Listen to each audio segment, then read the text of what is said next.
lot of people are terrified by snakes.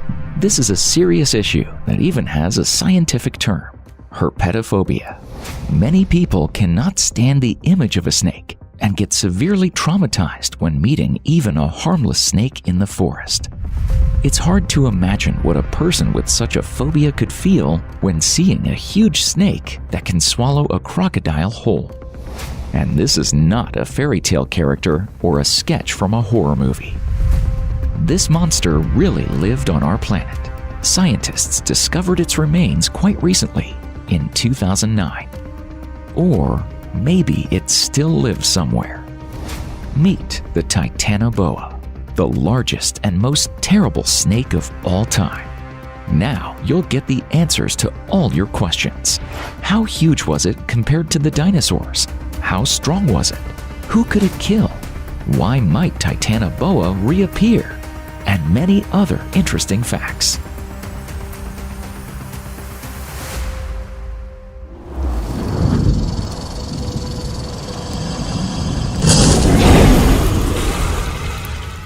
Titanoboa.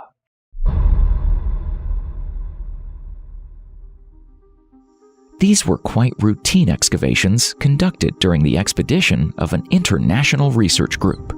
The group was led by Jonathan Block, a vertebrate paleontologist at the University of Florida, and Carlos Jaramillo, a paleobotanist at the Smithsonian Tropical Research Institute in Panama. They were working in the Amazon basin, namely in the coal mines of the Cerrejón Formation in La Guajira, Colombia. Suddenly, scientists stumbled upon something extremely unusual that made quite a stir in the scientific world: the remains of ancient snakes the size that we had never imagined before. According to preliminary calculations, it turned out that these snakes were up to 14 meters, 46 feet, or even more, and weighed at least a ton. These huge snakes lived in the era of the Middle and Late Paleocene, from about 60 to 58 million years ago. In fact, right after all non-avian dinosaurs went extinct. And this was no exception to the rule. In total, fossils of as many as 30 individuals were discovered, and not only vertebrae, but even 3 whole skulls. So there is no doubt the pantheon of ancient giant monsters now has another terrible specimen. At first glance, it might seem that the 14-meter, 45.93 feet size is nothing special. Well, it's not a mile. Moreover, it's only 3 meters, 9.8 feet longer than the largest giant anaconda ever recorded, which is 11.43 meters, or 37.5 feet long. But this is just at first glance. Even if you think about it without a visual illustration, the Titanoboa is a third larger than the giant anaconda. And if you look at a visual representation and compare it with a person, it becomes a little uncomfortable. Are you ready?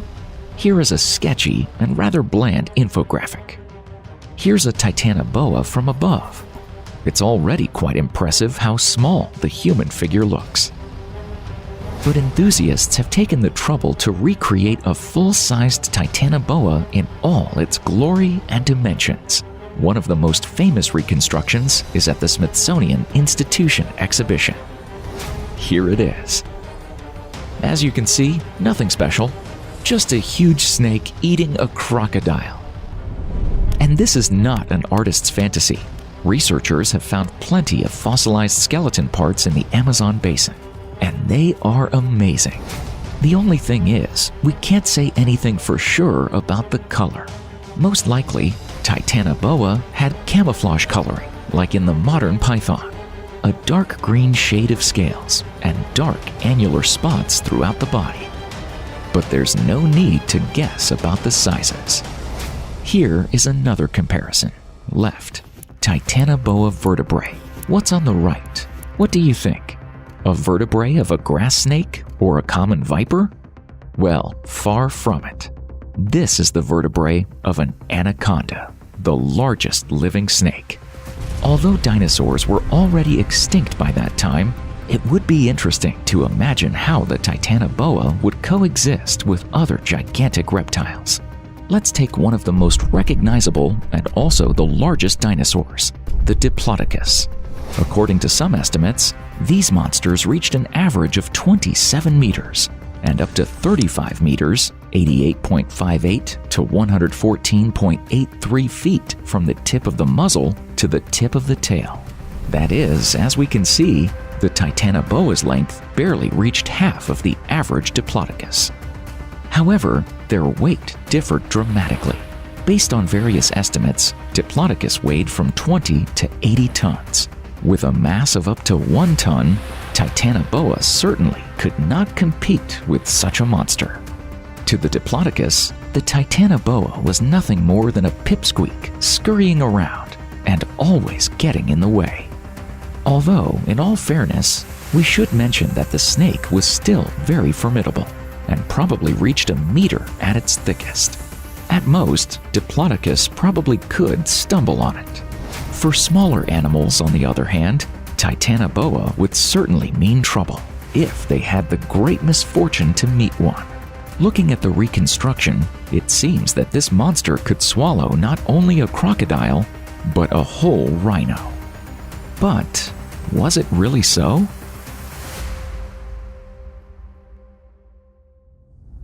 At first, scientists were sure that the Titanoboa was the top predator, and a quite ferocious and surreptitious one. Just like pythons, it could have stalked its prey, caught them off guard, put them in a deadly embrace, strangled, and then swallowed them whole. Indeed, physically, a Titanoboa was probably strong enough to break all the bones and strangle a horse-sized animal. According to various estimates, the contraction force of this snake's embrace could be as high as 30 kilograms per square centimeter, 400 psi, pound per square inch. In all seriousness, it was believed that the Titanoboa had crocodilomorphs for lunch. But still, the scientific community wasn't fully unanimous on this. David Pauly, a professor at Indiana University, believed that among other things, this huge snake ate fish. As further studies showed, the conclusions about the crocodile-eating Titanoboa were far from the truth. In fact, the Titanoboa was more like a blue whale or a whale shark. Having a huge size, it ate every little thing, mostly fish. How did we come to this conclusion? It was none other but one of the discoverers of the Titanoboa, Jonathan Bloch. However, he thought so from the very beginning. In 2013, Bloch and colleagues published a new paper reporting the findings of Titanoboa skulls. Thanks to them, researchers could clarify the structural features of the snake's head and hence its diet. It turned out that the Titanoboa had many palatine and lateral teeth. Also, they weren't very durable. This means that Titanoboa mostly ate relatively small animals that couldn't fight it off. But at the same time, they were slippery and nimble and prone to escape. Similar structural features were found in modern higher snakes that mainly eat fish. Based on this, the scientists concluded that the most terrible snake of all time was in fact a professional angler, relatively slow and clumsy on the ground, but quite nimble in the water. In a thriving natural environment, the Titanoboa was unlikely to have problems with food sources. With its formidable size and strength, the snake itself definitely wasn't anyone's immediate prey. But it may well have had natural enemies. For example, the giant tortoise Carbonemys. This is suggested by the fact that the remains of these turtles are often found in swamps and lakes alongside the remains of Titanoboas. Their shell was 1.7 meters long.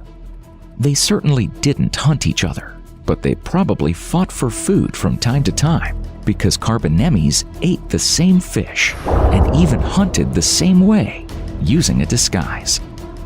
In such fights, the Titanoboa was much less likely to win, despite being significantly larger. Titanoboa could hardly overcome the tortoise's powerful shell and crushing jaws. But no matter how formidable competitors the Carbonemes were, if the Titanoboa survived to this day, it would have to face a truly ferocious, cruel, and invincible enemy: us. Needless to say, these giant snakes would be highly valued by luxury goods manufacturers. Snakeskin products are still incredibly expensive and are in demand among the sophisticated public. Most likely, if the Titanoboa managed to survive to this day and avoid being killed off, it would be under the strictest international protection.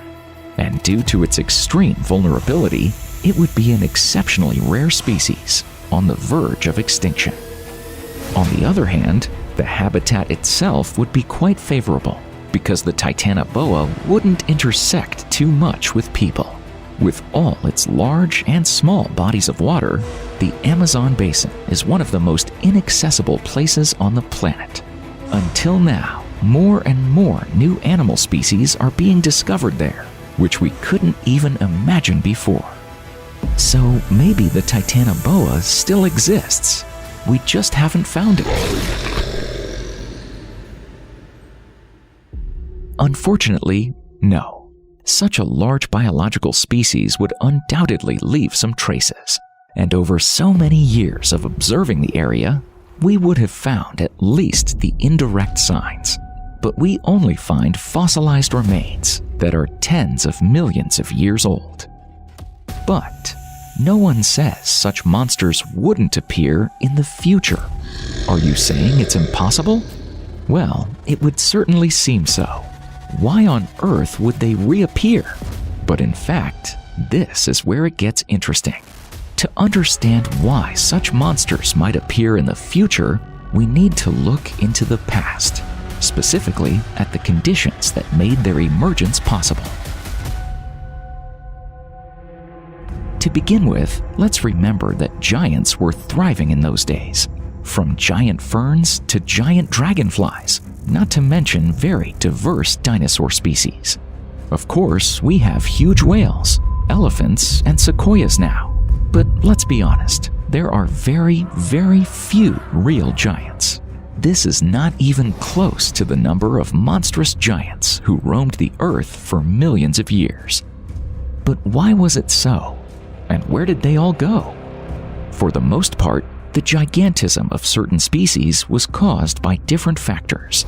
But as for reptiles, they have a very specific feature. Most of them are cold-blooded or poikilothermic. This term denotes animals with an unstable body temperature that changes based on the temperature of the external environment. As warm-blooded creatures, we can maintain our standard 36.6 degrees Celsius, 97.88 degrees Fahrenheit from within. Snakes, on the other hand, need the environment to provide such a temperature. That's why reptiles love to bask in the sun so much. They need heat like air. So, the remains of the largest snake in the history of Earth suggests the incredibly hot tropical climate 60 million years ago. At an average temperature below 30 degrees Celsius, 86 degrees Fahrenheit, a python with the weight of a polar bear and the length of a gray whale couldn't survive, and moreover, reach such a size. Titanoboa has become another argument for scientists in proving an important fact.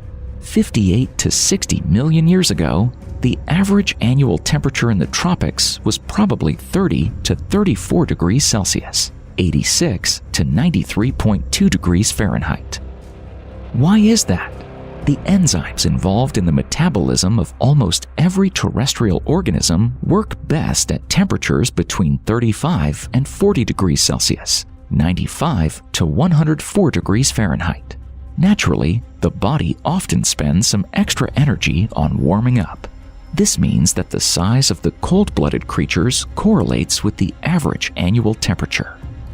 If we assume that Titanoboa's metabolism was similar to that of modern snakes, then it needed an average annual temperature of 30 to 34 degrees Celsius, 86 to 93.2 degrees Fahrenheit. which is 6 to 10 degrees higher than we previously thought. And what is the current situation with the climate in recent decades? That's right, global warming. We don't mean to scare anyone, but with the existing dynamics, there may well arise conditions conducive to the emergence of monsters like the Titanoboa in the future. Of course, being close to human civilization, with all its harmful effects on nature, would hardly help the Amazon jungle bring a new incarnation of the Titanoboa into existence.